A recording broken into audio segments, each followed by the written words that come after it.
Hello and welcome. I'm Andrea Mulrine. I'm a board member with the League of Women Voters of Lackawanna County, and we're delighted that you're joining us today as we interview the candidates for Scranton City Controller. The Controller is an elected position in Scranton, and the Controller serves a 4-year term.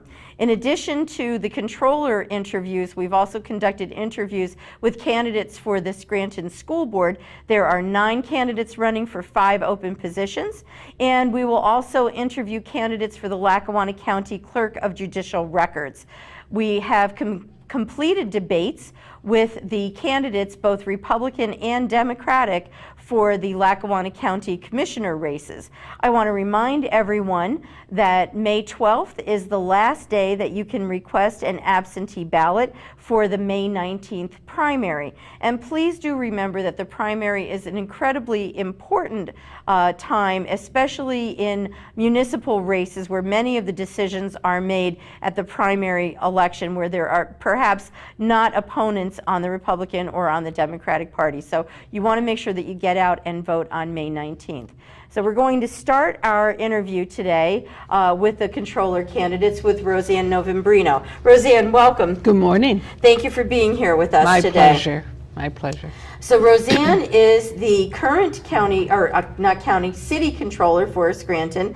She has been the controller in Scranton since 1988 and actually set history when she was the first woman elected to the post in the history of the city of Scranton.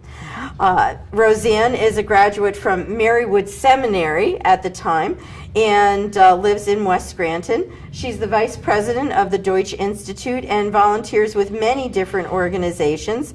She's a member of St. Lucy's Church and tells me that being pro-life is very important to her. She's a member of the Democratic Women of Lackawanna County and has received many awards over the course of the years. From Lackawanna County, she has been the Person of the Year, received awards from the VFW and Goodwill, among many others. So RoseAnn, thank you for being here with us. Thank you, Andrea. My first question for you is, let the people know, what are the duties of the Scranton City Controller? Yes, the duties of the City Controller are, first of all, when you're running for the position, you should know the needs of that office. And the one thing is, we have to abide by our budget. That's one of the main things following the accounting system. I also approve requisitions daily. I also participate in the invoicing and expenditures, and they come down daily. I enter into emergencies along with the mayor for the welfare and the health of the people of Scranton, for example, when there's a snow removal and we have a terrible storm or floods or anything like that. The mayor and I enter emergencies. I oversee the bidding procedure.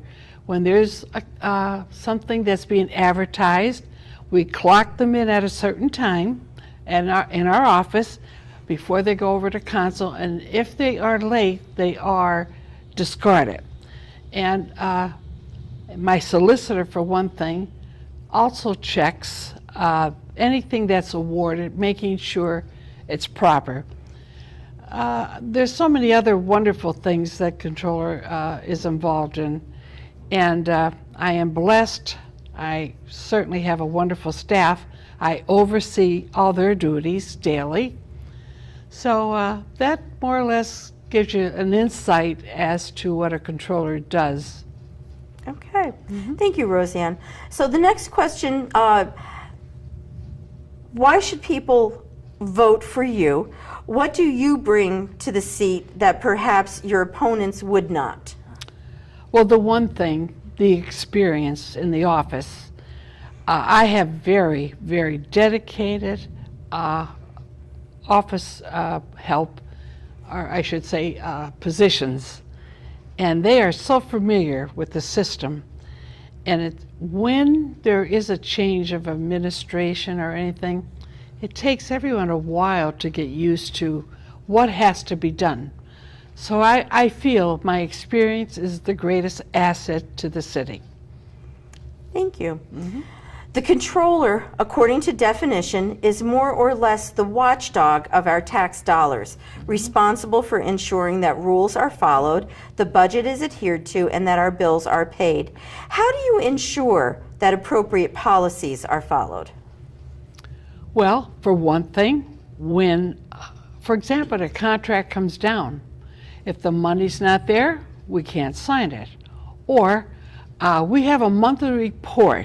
And in this monthly report that goes over to both the mayor and council, or anyone else who wants one, that entails every single expenditure from every department, and it tells you what allowance they have left, and I try to make them abide by that.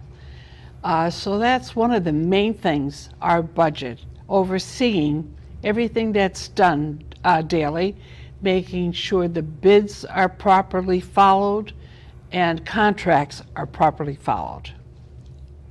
Okay.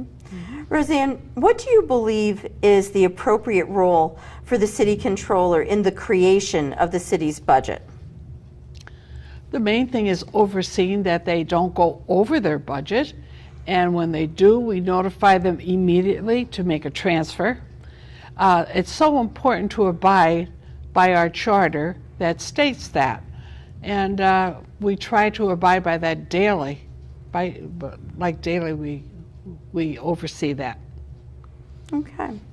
According to the city's home rule charter, the controller's office is responsible for providing monthly and annual reports on the city's fiscal health to the mayor, council, and the general public. Is your office funded and capable of delivering all expected audits and reports in the prescribed timeframes? Why or why not? Okay, as I stated, we do our monthly, and that is always, as I stated before, every expenditure is in that, from every department. Our annual is done by annually, and that we must wait for information from the administration in order to complete our figures. So if we're behind, I wrote a council letter just stating that we must have the proper figures to work with in order to be done. The single tax office, I never had a CPA, and I don't have the personnel to go down there for months and months. So that is bid out along with the school district and myself and the city. And that is being done constantly, for the year 13 and 14 right now. Okay. Roseanne, every day businesses are looking for better ways to do things. What are your plans for increasing efficiency and or effectiveness of the controller's office, if any? There's so many things I could do, but you have to remember, Andrea, the one thing I suffer from are loss of employees. You start out with 12. Now I do know the computers replace so many people, that's fine. However, I am down to 6. And if they keep taking people away from me, that will certainly hurt my office. I'm really down to the bone. I would like to do more, but our daily work, I have people doing 3 and 4 things. And they never complain, they just do it. But the loss of employees is the biggest factor I'm faced with. Okay. Roseanne, I only have one more question for you. Would a county reassessment help or hurt the city of Scranton, and why or why not? And would you advocate for whatever your position is with the county? I think an assessment would definitely be beneficial to the city. I think that is also an administrative action there, but I would agree with that. It would be beneficial to everyone to assess properties Roseanne, fairly. you have time for a closing statement. Okay. I think the greatest honor is to be elected by the people of Scranton, and which I love serving. all these years. I have never used my office as a stepping stone, and I could have many, many times I was asked to, but I'm very dedicated to the Controller's office, and I feel very, very proud of all our work and all my staff. I work with a wonderful staff who are most knowledgeable in everything they do, and I hope to continue this naturally with the help of supporters who will be happy to elect me, I hope. And I'm most gracious and I humbly ask for their support. And Andrea, I thank you for having me here today. And that's my main goal, to continue doing the work that we do. Right. Thank you. That concludes our interview with RoseAnn Novembrino. We're grateful that you took the time to be here with us today. Thank you, Andrea. Thank you. Remember that May 12th is the last day that you can request an absentee ballot. May 19th is the date for the primary election. There are 3 candidates for the office of Scranton City Controller. They're all on the Democratic ticket, so the decision will be made in the primary election.